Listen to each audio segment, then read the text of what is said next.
अभी तो कई इम्तिहान बाकी हैं, अभी तो मंजिल पाना बाकी है, अभी तो मापी है मुट्ठी भर जमी को, अभी तो पूरा आसमान बाकी है। हेलो, नमस्कार। पूरी बाहों, तहे दिल और प्यारी सी मुस्कान के साथ मैं मोहित यादव स्वागत करता हूँ हमारे अपने परिवार सक्सेस पॉइंट पे। होपफुली आप बहुत अच्छे होंगे, अच्छे से आपकी स्टडी जारी होगी और अपनी फिजिक्स को बेहतर से बेहतर बनाने का प्रयास कर पा रहे होंगे। और आगे भी यूं ही आपकी ये उम्मीद, आपका ये हार्ड वर्क जारी रहे। चलेगा, स्टार्ट करते हैं। कुछ मौसम की गड़बड़ी की वजह से अपनी कल की क्लास और नहीं हो पाई। एक 16 मिनट की क्लास थी, वो मैंने अपलोड कर दी है। होपफुली आपने वहां पे देख लिया होगा उसे। और अगर नहीं देखा है तो कल मैंने एक 16 मिनट की क्लास थी हिंदी मीडियम की, इलेक्ट्रॉनिक्स की, तो वो मैंने अपलोड कर दी है। अगर नहीं देखा है तो आप वहां देख ले। उसमें मैंने आपको बताया है कि H parameter, Z parameter, Y parameter, इनको अपन कैसे याद रखें। तो इंपॉर्टेंट चीज है भाई, तो देखना ठीक है। और अगर नहीं देखी है तो आज की क्लास को आप अटेंड कर सकते हैं, कोई दिक्कत वाली बात नहीं है। एक पेज आप छोड़े तो छोड़ दे, वरना वो इक्वेशंस आपको लिखाई हुई है। बस आपको कैसे उनको ध्यान में रखना है ये चीज मैंने आपको बताई है, ठीक है। आज अपन देखेंगे कि जो अपन ने जेड पैरामीटर की इक्वेशंस निकाली है, वाई पैरामीटर की अपन ने इक्वेशन निकाली है, एच पैरामीटर की अपन ने इक्वेशन निकाली है, इन सभी इक्वेशंस को और उनका तुल्य परिपथ कैसे बना सकते हैं, इनके बीच में कोई रिलेशन भी है तो उस रिलेशन को देखेंगे, ठीक है। चलेगा भाई, स्टार्ट करें। एक बार देखिएगा, वॉइस क्लियर आ रही है क्या? अभी मैं ही चेक कर लेता हूँ भी। अब तो कहाँ देखेंगे, आपके पास तो अभी क्लास आएगी। बिल्कुल विजिबिलिटी मेरे से यहाँ से क्लियर है और आपके पास भी क्लियरली विजिबिलिटी पहुंचेगी, ठीक है। विजिबिलिटी की कोई प्रॉब्लम आपको फेस नहीं करनी पड़ेगी, क्योंकि अपने ऑनलाइन में और सबसे इंपॉर्टेंट रोल है भाई, कंटेंट कैसा है वो तो बात की बात है, सबसे पहले अपन को कंटेंट सही से दिखे, ये बहुत जरूरी है, ठीक है। तो चलेगा, ज्यादा देरी ना करते हुए और अपन जान लेते हैं उससे पहले। और एक बार,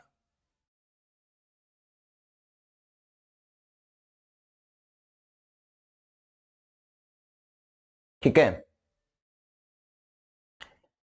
चलेगा। अभी अपन देख लेते हैं फर्स्ट चीज, जेड प्राचल तुल्य परिपथ।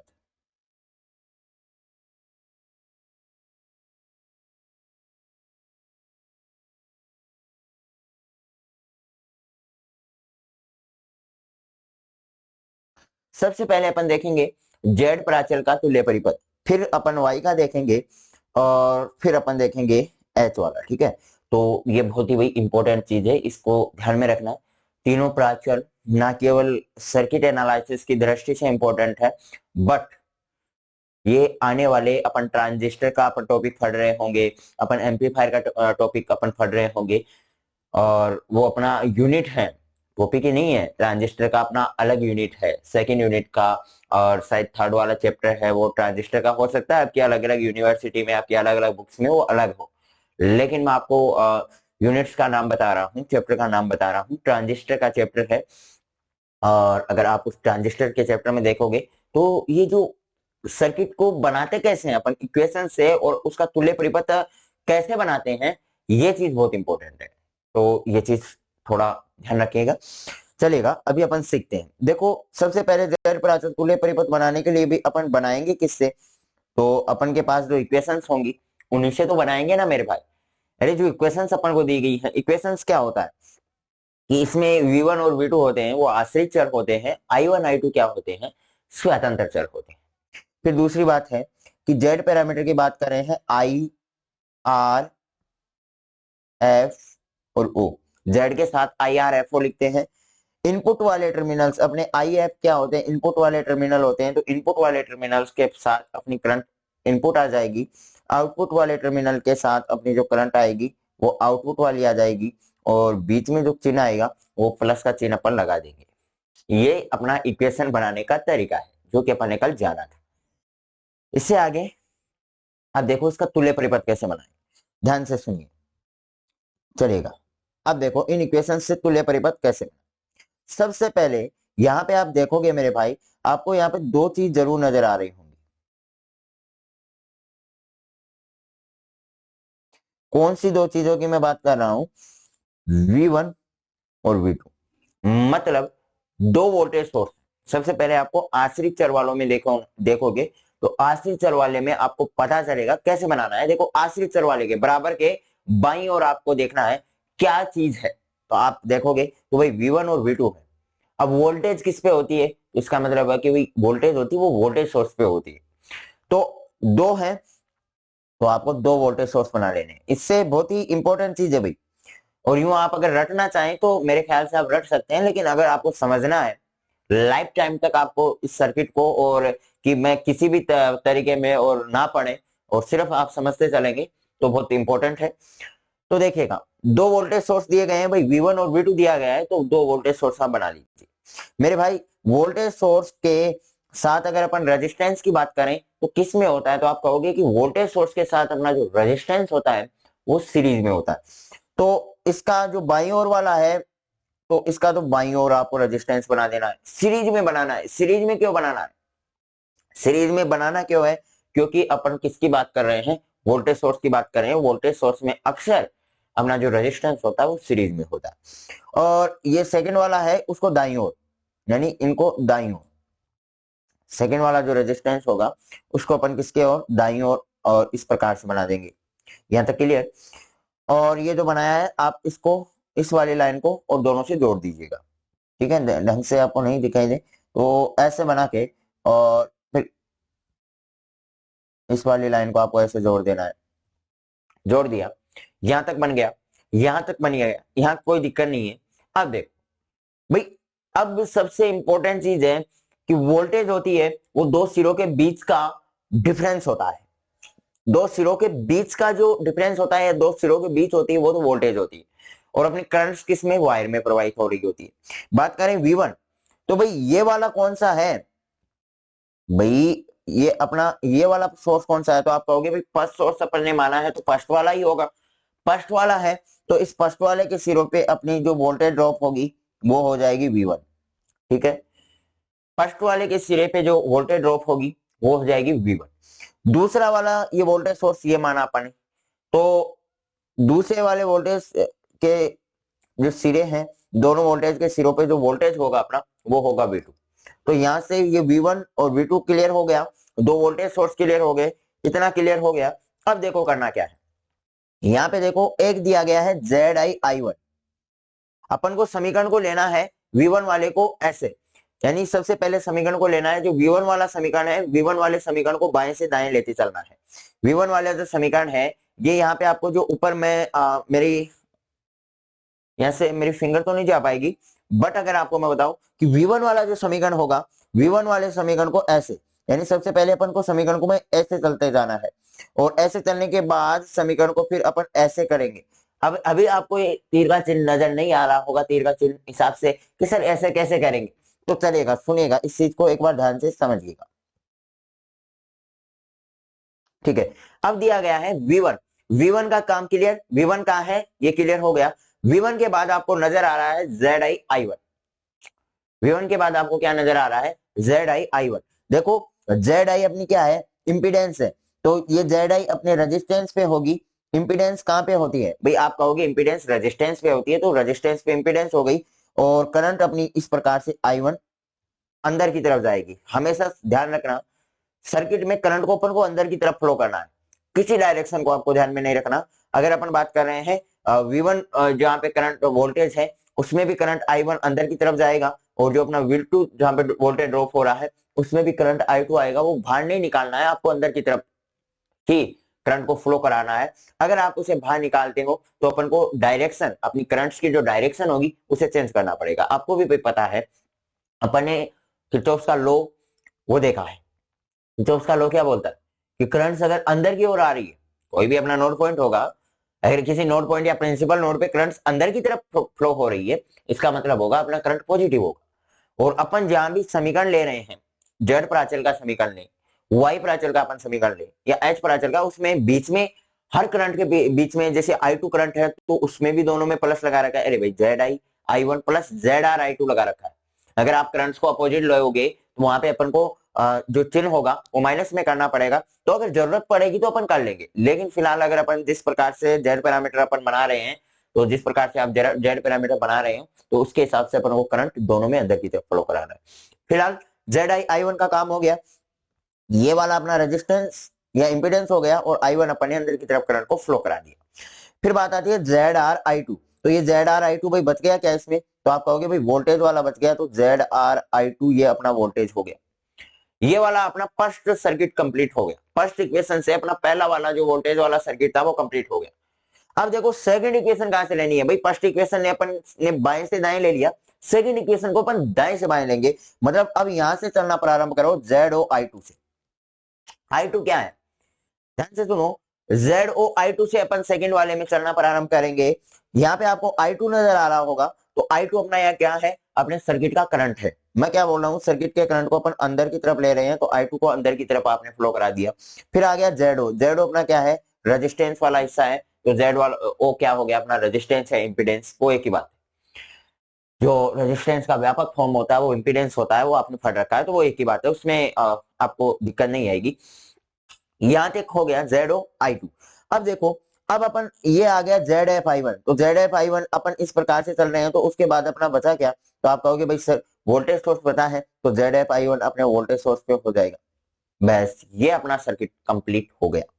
ये अपना V2 है, तो V2 अपन ने पहले ही यहाँ पे क्या कर दिया, अपने दोनों सिरों के बीच में, और V2 को ड्रॉप करा दिया। ठीक है, ये वाला जो सिरा होता है ये ग्राउंडेड होता है। ये जो अपन नीचे लेके जा रहे हैं ना, ये सिरा ग्राउंडेड है। यहाँ पे जितनी भी वोल्टेज आएगी वो क्या हो जाएगी? शून्य हो जाएगी।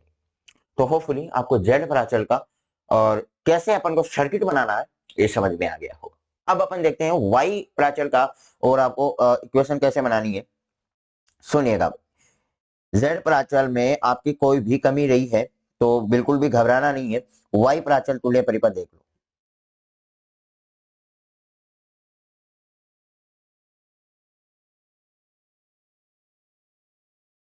वाई प्राचल का और तुल्य परिपथ आप देख लो।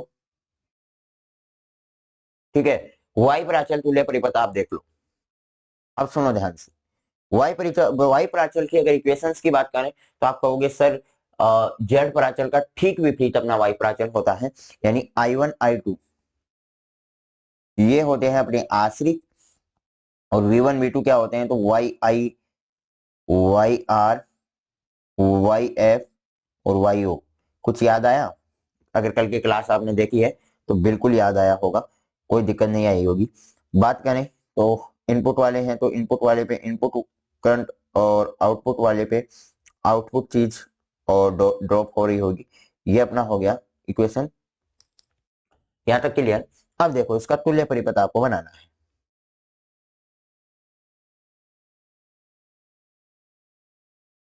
सुनो ध्यान से, दिया क्या गया है भाई? बराबर के बाईं ओर आप देखोगे क्या दिया गया है, तो आप कहोगे sir I one I two दिया गया है, यानी I one I two current की बात कर रहे हैं, मतलब करंट सोर्स होगा। तो दो करंट सोर्स होंगे। करंट सोर्स में अक्सर आपको ध्यान रखना है, मतलब आई टू करंट इस प्रकार से अंदर की तरफ आएगी, और यहां से ये बाहर की तरफ करंट इस प्रकार से आ रहा होता है, यानी लोड से इस प्रकार से आके और फिर अपना ऐसे। ठीक है, अपने करंट सोर्स की अपन बात करें तो जो करंट सोर्स होगा, करंट सोर्स कहां से होगा भाई? इनपुट से आ रहा होगा। अरे भाई करंट सोर्स की अगर अपन बात करें, आपको बहुत ही सही तरीके से अगर बात बताऊं, तो यहाँ पे अपना कोई सोर्स लगा होगा। सोर्स से अपन करंट सोर्स की बात कर रहे होंगे, तो सोर्स से निकल कर ही तो करंट आ रहा होगा।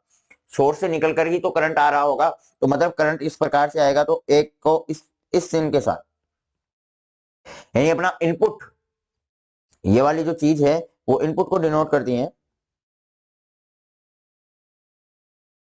ये देखो, अब आपको ध्यान से देखो, करंट का ये डायरेक्शन देख लेना, तीर का चिन्ह, मतलब करंट अपनी किस प्रकार से आ रही है? करंट आ रही है अपनी इस प्रकार से, यूं इस प्रकार से करंट अपनी इनपुट से आ रही है, तो नीचे का मतलब है करंट अपनी आ रही है, और ऊपर का मतलब क्या होगा? करंट अपनी जा रही है। मतलब करंट ऐसे आके करंट इस प्रकार से आ रही है और फिर वहां से ऐसे निकल के जा रही है। ठीक है, अब देखो करंट सोर्स में जो अपना रेजिस्टेंस होगा वो क्या होगा? तो आप कहोगे सर पैरेलल में होगा, तो इस प्रकार से अपन पैरेलल में उसका रेजिस्टेंस बना दे, ये तो सभी में होती है। और ये सिरे मैं खुले छोड़ रहा हूं। यहाँ पे ऐसा नहीं है, जो अपना ये दोनों लोड वाले जो सिरे हैं भाई, यहाँ पे हो सकता है कि वोल्टेज सोर्स आए, हो सकता है यहाँ पे और किसी का मन करे तो हो सकता है कि वो यहाँ पे ये मान लो वोल्टेज सोर्स लगा दिया, कोई बोल रहा है कि यहाँ पे करंट सोर्स लगा दिया, तो जैसा अपन को यूज में होगा वैसा अपन लगा सकते हैं। ऐसी नहीं है, खुले सिरे हैं इसका मतलब आउटपुट में तो क्या होगा, लोड होगा। खुले सिरे का मतलब आप क्या समझ रहे हो, अरे भाई खुला सिरा है उसका मतलब क्या होगा कि भाई आउटपुट पे तो उसका लोड होगा, आउटपुट पे तो क्या होगा, लोड होगा। और इनपुट पे क्या होगा, इनपुट पे अपना लोड ना होकर के इनपुट पे क्या होगा, सोर्स होगा। तो इनपुट पे अपन कैसा भी सोर्स ले लें, इसमें कोई बड़ी बात नहीं होनी चाहिए, इनपुट पे सोर्स आएगा और कैसा आएगा वो अपनी इक्वेशंस की प्रॉपर्टी पे डिपेंड करेगा, इसलिए अपन इनपुट वाले को खुला छोड़ रहे हैं। और जब अपन को जरूरत पड़ेगी अपन यहाँ पे सोर्स यूज में ले लेंगे। लोड को इसलिए खुला छोड़ रहे हैं कि अभी अपन लोड यूज में नहीं ले रहे हैं, अपन एक मैं बोल सकता हूँ कि अपन एक मोटा मोटी तौर पे देख रहे हैं कि इसको किस प्रकार से बना सकते हैं। बाकी लोड अपन लगा सकते हैं, यहाँ पे सोर्स अपन लगा सकते हैं, कोई कोई बड़ी दिक्कत नहीं है, ठीक है, इसमें कोई बड़ी दिक्कत नहीं आएगी। तो मैं अभी फिलहाल के लिए इसे खुला छोड़ रहा हूँ दोनों सिरों को।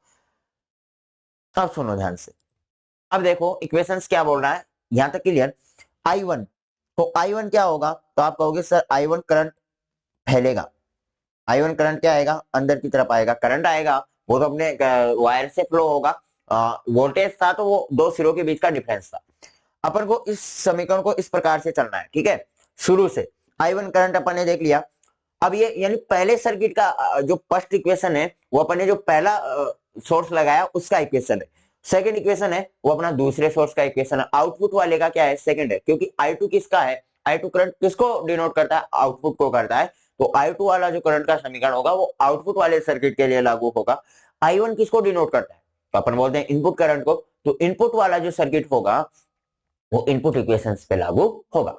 I1 करंट आपने लग गई, फिर आया YI V1, तो मैं क्या बोल रहा हूं, ये क्या होगा, V1 तो होगा अपने दो सिरों के बीच का डिफरेंस, और YI, तो YI अपन को दे ही रखा है, YI अपन को दे ही रखा है, तो ये आ गया YI V1। फिर आ गया YR V2, तो YR V2 अपना हो गया सोर्स, YR V2 क्या हो गया, अपना सोर्स हो गया। ये हो गया अपना फर्स्ट सर्किट कंप्लीट, ठीक है, ये अपना क्या हो गया, फर्स्ट सर्किट कंप्लीट हो गया। दूसरी इक्वेशन को अपन को इस प्रकार से लेकर चलनी है, शुरुआत से चलना है। YO V2 में यानी V2 तो क्या है, अपने दो सिरों के बीच का डिफरेंस है, और YO क्या है, अपना रेजिस्टेंस वाला है, ऐसा ही है, ठीक है। V2 तो दो सिरों के बीच का डिफरेंस है और YO क्या है, रेजिस्टेंस वाला है। ये वाला जो समीकरण है YFV1, तो YFV1 अपने ये सोर्स वाला आ गया, YFV1 ये अपना क्या हो गया, सोर्स वाला हो गया। और अगर बात करें I2 की, तो आउटपुट सर्किट में अपना जो करंट फ्लो हो रहा है वो क्या फ्लो हो रहा है, I2 फ्लो हो रहा है। वो क्या हो रहा है, I2 फ्लो हो रहा है, ठीक है। अभी अपन आगे बढ़े, H पर अचल के लिए देखे, H पर अचल तुल्य परिपथ,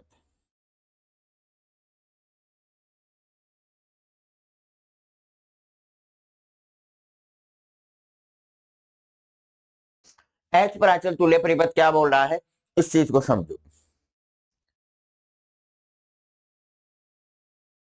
H पर अचल में एक तो आता है अपना इनपुट वोल्टेज और आउटपुट करंट,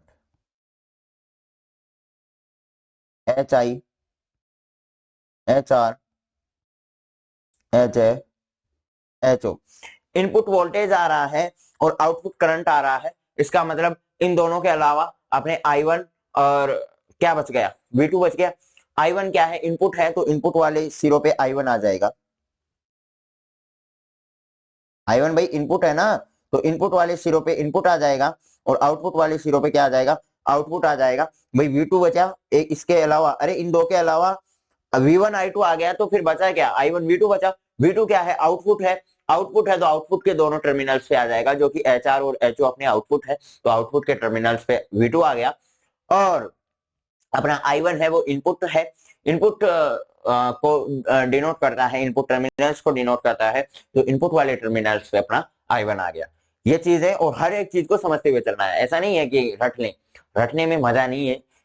और देखो अगर आपको लगता है कि मैं रट लूंगा इक्वेशंस को, तो आप रट भी लोगे, कोई बड़ी बात नहीं है, और रटते आए हैं भैया आज तक, हर किसी ने समझ के थोड़ी ना पढ़ा है, रटे हैं लेकिन मजा नहीं है। आप कितना रट लोगे?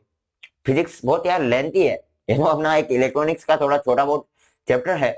कितनी बड़ी चीज है, कितनी चीजों को आप रटोगे और कितनी चीजों को भूलोगे आप। सबसे फिजिक्स में और मार्किंग ना आना, फिजिक्स में बोरियत, पहली बात तो फिजिक्स बोरियत सब्जेक्ट है ही नहीं।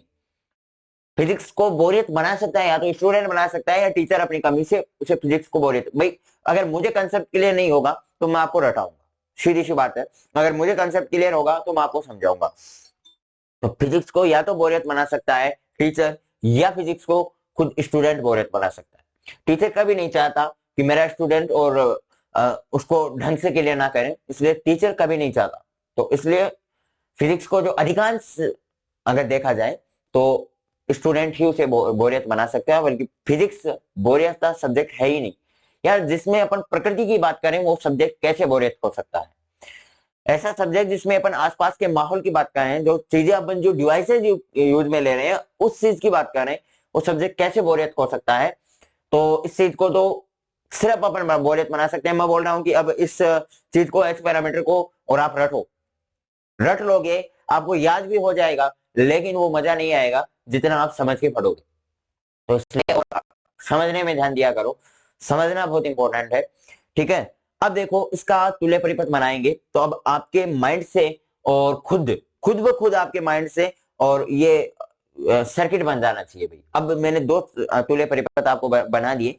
मैं चाहूंगा कि 1 मिनट का मैं आपको समय दूं और मैंने आपको जो पढ़ाया वो आपको समझ में आ रहा है नहीं आ रहा, इस चीज का आकलन और यहीं से हो जाए। 1 मिनट का दोस्त समय दे रहा हूं। इन दोनों इक्वेशन से आप एच प्राचल तुल्य परिपथ खुद बनाएं, फिर आप मेरा चेक करना कि जो मैंने बनाया आपने बनाया उसका मिलान करना क्या वो सही है। तो जल्दी से भाई, समय आपका स्टार्ट हो चुका है, 1 मिनट का पूरा समय आपको मिल रहा है, आप जल्दी से उस चीज को और आकलन करें।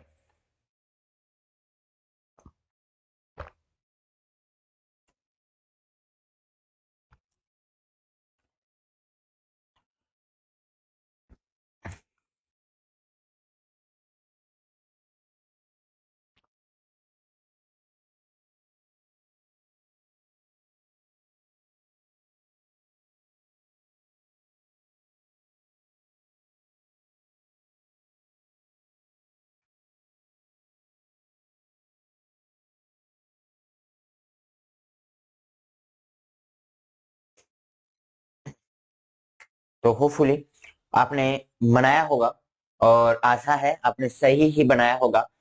चलेगा, अभी अपन मिलान करें। तो भाई जल्दी से अपना नोटबुक पेन आप धर दें और अब समझने में ध्यान दें। ये अपने दो इक्वेशंस, ठीक है।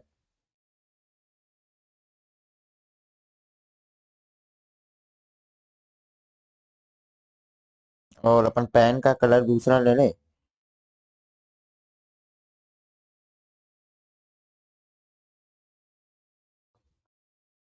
अब देखो भाई, यहाँ पे क्या दिया गया है, ये वाला मैं क्या बोल रहा हूँ, पद समीकरण है और पद समीकरण हमेशा पद सर्किट को बनाता है। पद समीकरण हमेशा पद सर्किट को बनाता है, यानी पद सर्किट अपन जो बना रहे हैं, जो बाईं ओर का जो सर्किट बना रहे हैं वो अपना पद सर्किट है और वो फर्स्ट इक्वेशन उसे डिनोट करता है। पहले क्या दिया गया है, आप कहोगे सर V1 दिया गया है, मतलब आपको वोल्टेज सोर्स दिया गया है। सेकंड समीकरण अक्सर सेकंड जो सर्किट होता है, सेकंड इक्वेशन सेकंड सर्किट को डिनोट करता है। सेकंड समीकरण क्या दे रखा है, I2 दे रखा है। अब बात ये आती है सर I2 में करंट्स का डायरेक्शन कौन सा होगा। मैं बोल रहा हूँ भाई करंट्स अपन इस प्रकार से आ रही है, फिर ये इस प्रकार से जाएगी और इस प्रकार से बाहर निकलेगी। अरे भाई आउटपुट में तो ऐसा ही जाएगा ना। तो अपनी जो दूसरा अपन को जो सोर्स दिया गया है भाई, वो अपन को दिया गया है करंट सोर्स। तो करंट सोर्स के लिए अपनी डायरेक्शन ये हो गई। इसकी बात करें तो इसमें जो रेजिस्टेंस आएगा वो सीरीज में आएगा, इसमें जो रेजिस्टेंस आएगा वो पैरेलल में आएगा। यहाँ तक तो कोई दिक्कत नहीं है।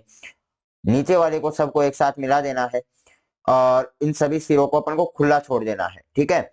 यहाँ तक सभी को क्लियर हुआ, यहाँ तक भाई सभी को क्लियर हुआ। अब देखो V1 दे रखा है, मतलब V1 कहाँ पे होगा भाई, V1 आपके सिरों पे वोल्टेज डिफरेंस, यानी ये वाला समीकरण तो आपको बताएगा कि सर्किट में रेजिस्टेंस कहाँ पे होगा, करंट कहाँ पे होगा। ये तो इस प्रकार से अपन को इसमें इस प्रकार से चलना है। V1 देखोगे तो आप कहोगे भाई वोल्टेज डिफरेंस होता है, वो दो दो सिरों के बीच का डिफरेंस होता है। एच आई क्या है, वास्तविकता में अपने रेजिस्टेंस का ही एक पार्ट है, रेजिस्टेंस का ही क्या है, एक पार्ट है। आई वन, तो आई वन करंट अपने पास सिरे में आई वन करंट बह रहा होगा,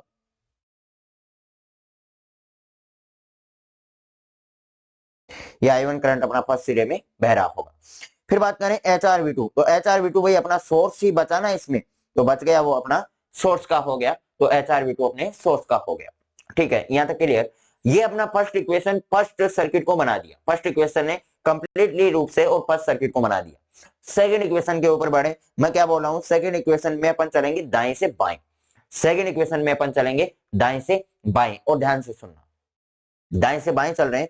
V2 दिया गया है मेरे भाई, V2 कहां पे होगा, तो आप कहोगे सर दो सिरों के बीच का डिफरेंस होगा, वो V2 होगा। एचओ क्या होगा कि सर रेजिस्टेंस होगा, क्योंकि रेजिस्टेंस और डिफरेंस को ही तो अपन देखते हैं। सबसे पहले जो पहला पद होता है वो रेजिस्टेंस वाले को बताता है, दूसरा पद अपने सोर्स वाले को बताता है। ठीक है, फिर अपन देखेंगे H F I one, H F I one किसके लिए बच गया, तो आप कहोगे सर सोर्स के लिए बच गया, तो एच एफ आई वन अपना सोर्स वाला हो गया। आई टू बचा, तो आई टू करंट अपने सोर्स में बह रहा होगा, और मैं बोल रहा हूं अंदर की तरफ लेना है, क्योंकि अपना जो अपन सभी इक्वेशंस में और जो चीज ले रहे हैं वो बिल्कुल पॉजिटिव ले रहे हैं। अगर आपको दिखाई नहीं दे रहा है तो मैं आई टू को थोड़ा अंदर की तरफ बना देता हूँ, आई टू को मैंने अंदर की तरफ लिख दिया। ठीक है, यहाँ तक क्लियर। अरे भाई यहाँ तक ये अपना एच प्राचल तुल्य परिपथ हो गए। ठीक है, होपफुली आपको जेड प्राचल, वाई प्राचल और एच प्राचल तुल्य परिपथ तीनों समझ में आ गए होंगे, बहुत अच्छे से, बहुत टाइम स्पेंड करके, और मैंने तीनों को समझाया है, तीनों को आपको, और मेरे ख्याल से ध्यान से देखो, अब नोट डाउन कर लो।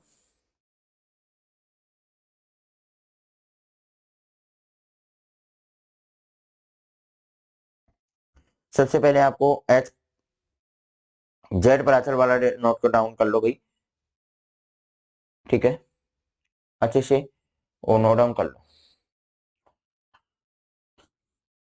देखो वैसे तीनों तुल्य परिपथ 10 मिनट के थे, 10 मिनट में, और हो सकता था मैं आपको सोल्व करा देता, लेकिन शायद वो उसकी वो फ्रीक्वेंसी नहीं आ पाती, उसका वो रिजल्ट अच्छा नहीं आ पाता, इसलिए मैंने ये आपको इसमें बहुत अच्छा खासा टाइम दिया है, और टाइम रहते आप बिल्कुल उसे सोल्व भी कर पाए होंगे। तो बिल्कुल भाई, अगर टाइम दे करके और आपको फिर कोई चीज समझाई जा रही है तो उसके ऊपर बिल्कुल गौर करें। तो जेड प्राचल तुल्य परिपथ के ऊपर ही मैंने आज यही मूड करके कि आज जेड प्राचल तुल्य परिपथ ही पढ़ाएंगे, यही मूड करके और ये क्लास रखी है। बस आपको समझ में आना चाहिए कब कोर्स होगा, कितनी क्लासेज में कोर्स होगा, इंपॉर्टेंट ये नहीं है, इंपॉर्टेंट ये है कि जितना आपको पढ़ाया है क्या वो उतना आपको क्लियर है। कोर्स कंप्लीट करने का मतलब नोट्स बनाना थोड़ी ना है यार, कोर्स कंप्लीट करने का मतलब आप नोट्स बनाना थोड़ी समझते हो। अगर आपके कोई भी चीज है नोट्स बनाते चले जा रहे हो, नोट्स तो यार एक बुक्स है, इतनी मार्केट में अच्छी अच्छी बुक पड़ी है कि अगर आप उनको अगर पढ़ोगे तो इतना इंटरेस्टिंग रूप से आप पढ़ सकते हो। लेकिन ये चीजें आपको समझ में, अगर आपको चीजों को और एक्सप्लेन करके, चीजों को एनालिसिस करके डेप्थ में जाकर के अगर पढ़ना है, तो इसलिए आपको कोई ना कोई ट्यूटर की जरूरत होती है, बाकी तो सब ठीक ही है। ये अपना जेड प्राचल तुल्य परिपथ हो गया, अगर नहीं बना हो तो वही स्क्रीनशॉट ले लेना।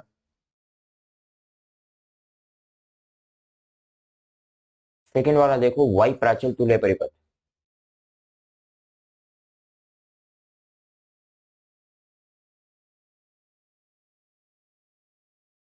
सेकंड वाला है अपना वाई प्राचल तुल्य परिपथ।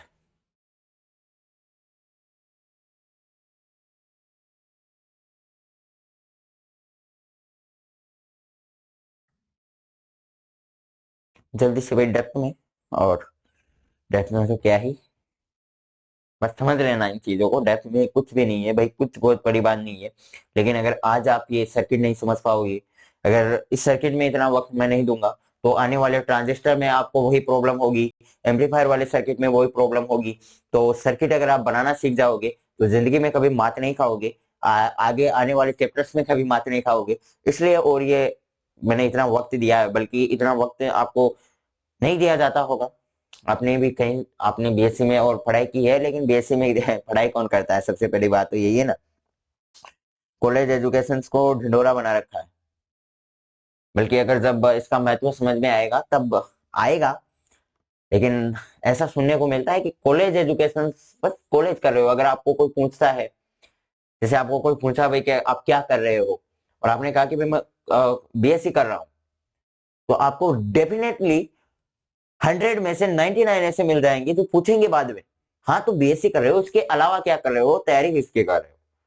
क्योंकि उन्हें नहीं लगता कि बीएससी कंफर्टेबल है, या बीएससी बस बीएससी का कि भाई डिग्री है, मतलब ऐसा मान के इतना माइंडसेट ऐसा है कि बीएससी एक डिग्री है। बीएससी कभी नॉलेज के लिए नहीं पढ़ते, और जो नॉलेज के लिए पढ़ते हैं वो बहुत इंपॉर्टेंट होते हैं। कि जैसे आगे की एग्जामिनेशन में देखा जाता है कितना अच्छा खासा मेरे को इन बुक्स में नॉलेज लगता है, कितना अच्छा खासा वो फिजिक्स को एनालिसिस कर रखा है, तो वो सभी चीजें। तो भाई अपन को ऐसा नहीं पढ़ना है कि मेरे को सिर्फ डिग्री लेने हैं, मेरे को सिर्फ मार्क्स। देखो मार्क्स से बेहतर है नॉलेज। मार्क्स के लिए मत पढ़ो, नॉलेज के लिए पढ़ो। मार्क्स तो अपने आप आएंगे। नॉलेज अगर आपके पास है, मार्क्स थोड़ा ऊपर नीचे है चलेगा, लेकिन नॉलेज में थोड़ा ऊपर नीचे है तो आप कहीं ना कहीं मार्क्स खा जाओगे। इसलिए नॉलेज बहुत इंपॉर्टेंट है, और नॉलेज के लिए पढ़ो, मार्क्स अपने आप आएंगे। तो होपफुली आपने यहाँ तक क्लियर कर लिया होगा, भाई नोट डाउन कर लिया होगा।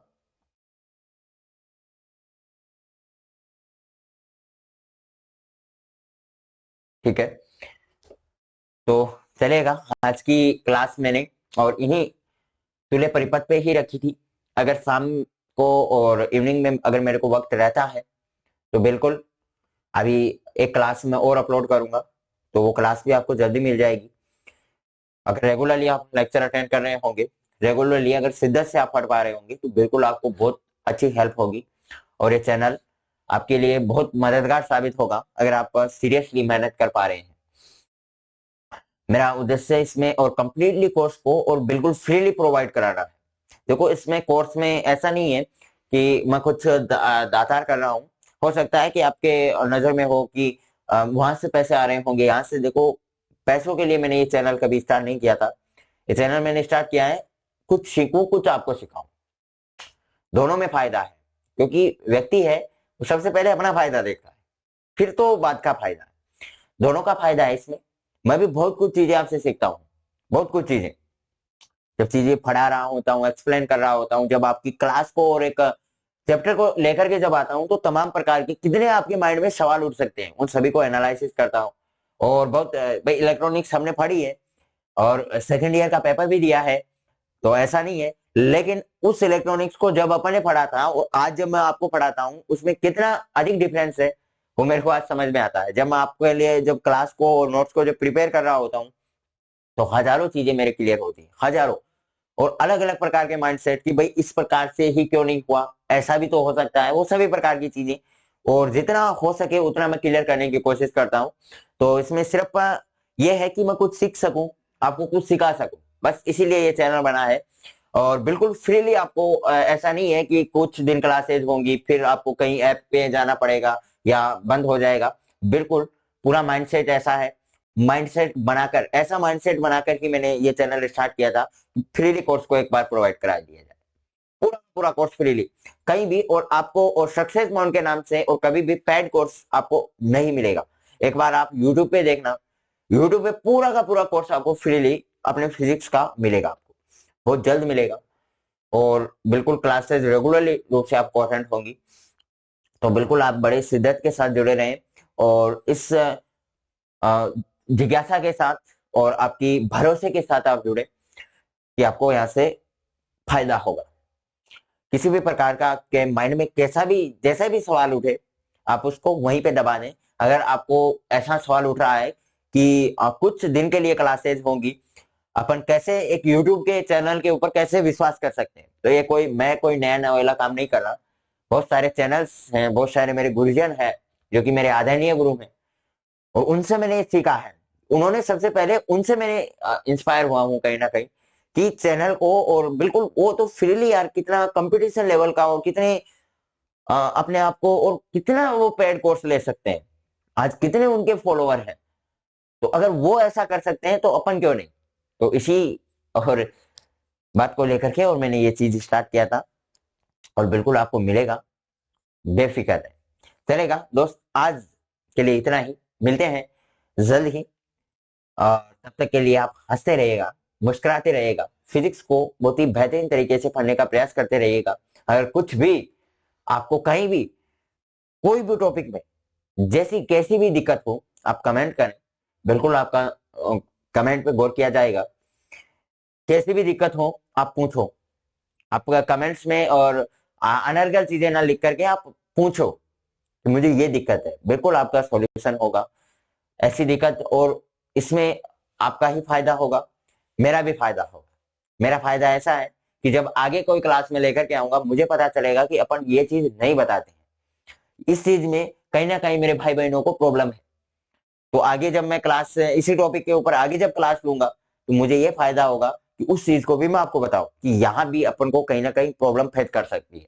ठीक है, तो बताया करो। अगर आप पढ़ रहे हो अच्छे से तो प्रॉब्लम आना तय है। अगर आप अच्छी तरीके से कोई सब्जेक्ट को पढ़ोगे तो प्रॉब्लम आना तय है, और प्रॉब्लम का सॉल्यूशन भी प्रोवाइड है। तो अभी मैं आपसे विदा लेता हूं, मिलते हैं नेक्स्ट क्लास में, तब तक के लिए bye bye, have a nice day.